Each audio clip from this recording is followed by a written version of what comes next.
This Minecraft mod changes building like never before. If you're a builder and you want ways to make even more incredible structures, you're never going to see a mod like this one, so stay tuned. Now before we get into the gameplay, I want to show you some of the features this mod has to offer and just show you the mod page real quick. The download to this mod will be down below. So as you can see, the Mighty Architect is basically a blueprint style mod. It's for builders who want some quick, easy to use utensils and tools to build things much quicker, because as we know, building anything in Minecraft, especially giant structures, takes so much time to do. It's so time consuming. Now, the Mighty Architects is basically a client-side tool and lets you quickly establish buildings from a specified set of rooms and features. It then decorates and surrounds the ground plan you make that you draw with walls, towers, roofing, and more. And then afterwards, you pick the material palette to be used in the final schematic that it produces and outputs. So this is groundbreaking stuff. Now, this mod isn't new. This mod is actually from 2019, but I've not seen anyone talk about this on YouTube, and it's a really low-key mod even though it has so many downloads. People just really haven't made a video on this mod, and I don't know why, because it's so underrated.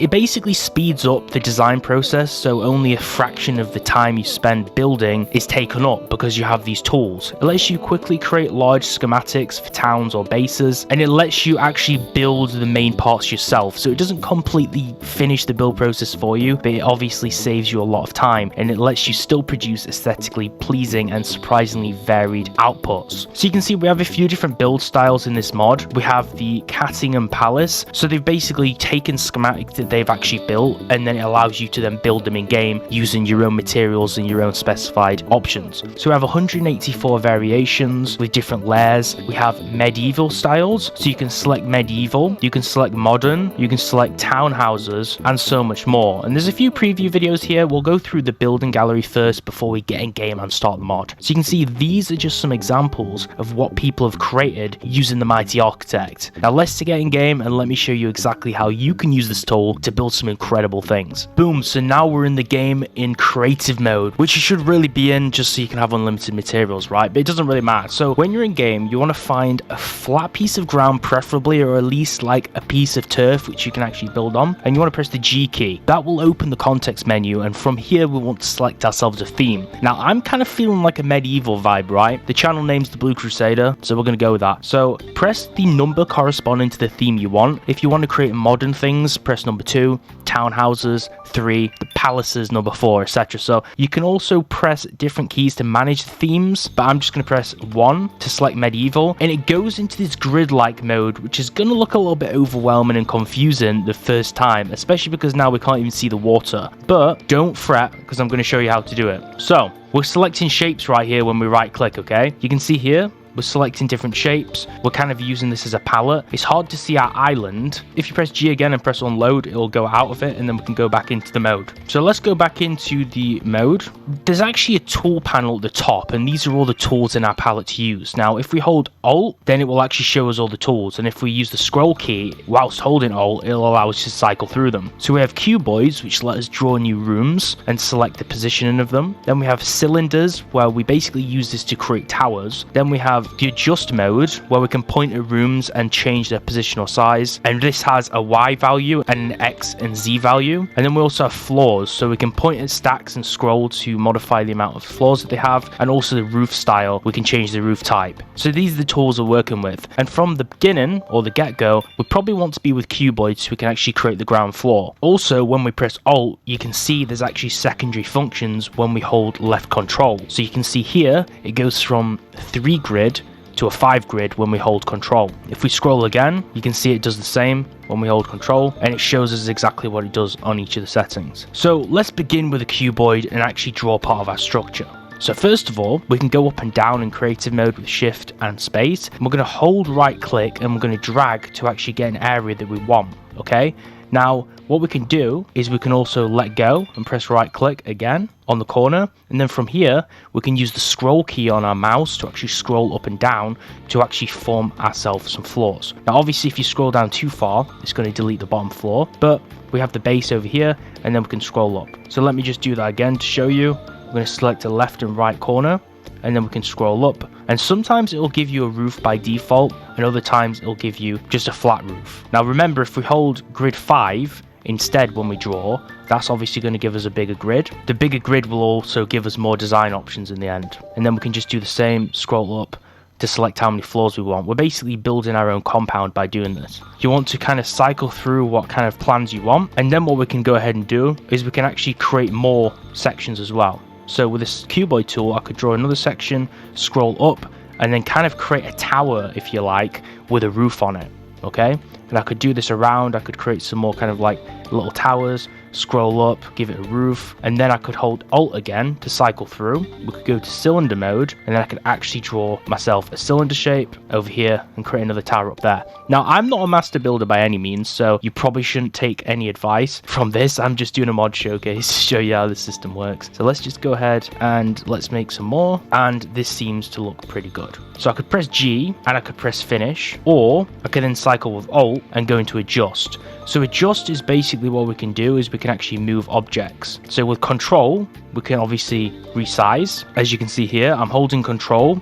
I'm looking at the area I want to resize and then scrolling up and down, and we can resize the actual height of it. And I can do that by holding control and looking at any other area and scrolling up and down. I can also let go of control and go to move stack and scroll, and it'll actually move the positioning of it. As you can see, it's moving up and down on the y-axis. If we hold Alt again and move to the next section, which is adjust XYZ, basically that will change the XYZ position of it, which obviously is moving in a different direction right now, which is going to mess up my shape obviously, but I just want to show you how that actually works. I could also change the resize, and it'll resize based on X and Z values instead of Y values. So there's a lot of cool stuff we can do with this. It's kind of complex because you have the secondary option holding control, and then you also have the scroll button, and then you also have the Alt and scroll to change sections. Then you also have floors. So when we scroll up using floors, it'll select the amount of floors that we want, and control, we can clone, or we can remove rooms by scrolling down. Now, then we can go into the last one, which we haven't explored, which is the roof style tool. So we can go to every stack that we've created, which are all these objects, and we can actually change the type of roof. So if we scroll now,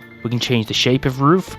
So we can change it to a gable roof. It shows you the roof type, obviously in the bright blue cyan text. We can change it from a flat roof, no roof, or a gable roof. So there's a few different options we can do. We can do it for this massive big one here, which only allows us to do a flat roof due to its size and orientation. And then we can change these different roof types on some of these smaller stacks as well. Remember, a gable roof sometimes won't always be full. Sometimes it'll have two sides, sometimes it won't. But this is how you change the roof types before we finalize the schematic. Now from here, when we're happy with our ground plan, and hopefully yours looks a lot better than mine, we can press the G key, and then we've got a few options. We can press U to unload, which will delete everything. So don't do that if you actually want to save your progress. Or we can press the F key to finish. After now that we've drawn the layout of our build, we've added our rooms, towers, we've modified our positions, we want to finalize it. So think of the F key as finalize or finish, press F, and now we have created our wonderful building. Now, as you can see over here, I'm not the best builder at all. In fact, I probably couldn't even create this from scratch in Minecraft. A lot of people have called me a terrible builder when playing multiplayer on this game with me.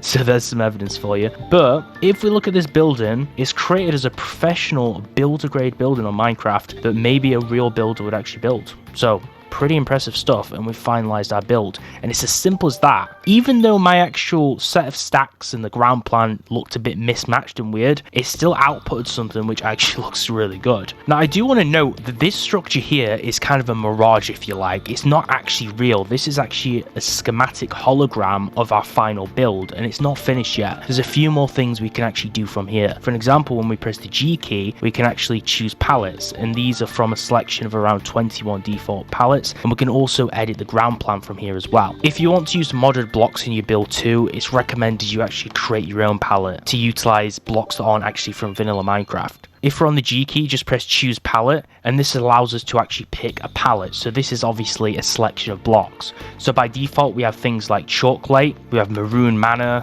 things like this, Icy Castle, and if we press escape after choosing a palette, we can actually see the preview on our hologram. And we can continually just press C, choose palette. We can change the secondary palette over here by right clicking. So I can change Skeleton HQ on right click and left click to Icy Castle, and you can see it uses a blend of different palettes, although it's mainly just actually using the primary ones. So we've gone from kind of like a brick built estate to like an icy palace you'd expect to see from like maybe a film like Narnia. So some really cool stuff here. And of course, if you don't like the palette, just change it. So we could change it to Underworld Hotel, which looks pretty incredible if we want to build a netherite build as well. Also, edit ground plan is obviously when you want to edit it, and then you can just press G and finish again when you're done with it. So that's if you've made some mistakes or want to improve it too. Now, you're probably wondering, what else can we do with palettes, and can we actually further customize it individually rather than just covering the whole structure in it? Well, luckily yes. If we hold Alt, we can cycle through and go to palette, and then from here we can select our individual stacks we created. So I could obviously scroll when we select our stack and it will change the palette. Now this is based on the palettes we've selected. So this was our secondary palette we selected on right click. So if I go to G menu, choose palette, and change our right click one to sushi for an example, it'll change that to our secondary palette. Holding control, we can go down to the room level, so we can actually scroll up and change the palette based on the individual rooms in each stack. So we can kind of make it have different textures per different section. So some real customizability you can actually do with this, which is pretty cool. Wall styles, so we can cycle the styles of the walls. So this changes it based on the different builds. So we're going to have like fences, we're going to have like these spires. There's so many things we can do which changes the look of the base, which just really just completely changes the whole structure in itself. So if you want a little bit more of customizability, you can do that. We can have foundation style, open arcs, regular, reuse patterns. This is where we can copy and paste. So we can copy and also paste when you select a palette. So you control and click to copy, control and right click, and then paste would literally be right click as well. You can only apply it to certain areas that actually allow you to paste it in the dimensions. Reroll target, what this basically does is cycle design choices. So we can change these here yet again by scrolling and just scroll up until we like it. It's really not any complex than that. Reroll all, basically we just keep scrolling and it just re-rolls all the different segments in our structure. Now from the G menu, there's a few other things we can do. We can paste the structure directly into the world itself, or we can actually save this outputted world as a schematic that we can share online, or we can reuse or import with a mod like World Edit later. This is specifically good for you guys who have a server and you want to build things with this mod and then transfer it to your server, so you can build out a spawn without needing any kind of like professional builders to actually be hired to build your spawn. So this is what you guys can do for that. You can export it, so if I press save schematic, I can just type in, let's just type in Nether Castle and press save schematic, and you can see we've actually saved the schematic. You can also see deploy schematic at, for an example. It gives us some coordinates, so I can teleport to those coordinates and show where it's deployed, which is actually here. Let's just quickly create a new palette, finish. We've literally just created a really big building just like that, because I want to quickly show you how to make your own palette. In the palette menu, you want to click choose palette and you want to click create palette. This basically creates this segment of blocks down here, and these are the blocks which are going to be used for the actual pattern of the structure. Now here's what you would do, is you would get the blocks you want and you'd right click on the different segments and put the blocks you want to use in. So for an example, let's just say these were modded blocks which are spawning right now, which we know they aren't, they're actually vanilla Minecraft blocks, but let's just pretend they were modded blocks. What you do is you pick all the blocks you want to actually spawn in, and then you go ahead and you right click the blocks in the palette, which would change them to your custom blocks. This is the only way basically that you can import modded blocks into the Mighty Architect, by creating your own palette, and just replace all the blocks you want. You could use a mix of vanilla blocks and a mix of modded blocks, and then you press G and you just press save palette, and we'd call it mod, or give it any name, and we could press save and apply, and now it's actually applied our custom palette we just made it to our build itself. Now obviously we can mess around with the palette tool and customize it more like I showed you before if you actually want to make it look good, because our palette, let's be honest, doesn't really look very good. And that's literally everything there is to the Mighty Architect mod on Minecraft. It's pretty incredible for builders, it's good for people like me who just have no clue how to build, and maybe you guys will be able to build some pretty cool stuff with this mod. If you have any questions about this mod and you didn't really understand it, let me know in the comments and I'll try and answer all your questions the best I can. And if you want to see more unique mod showcases like this on mods that nobody else is showing you, make sure to like the video and subscribe, because I'm going to be bringing some other cool mods soon. And I'll make sure to link the download to the mod right below in the description so you can test this one out for yourself. Trust me, you want to try this because it's honestly incredible.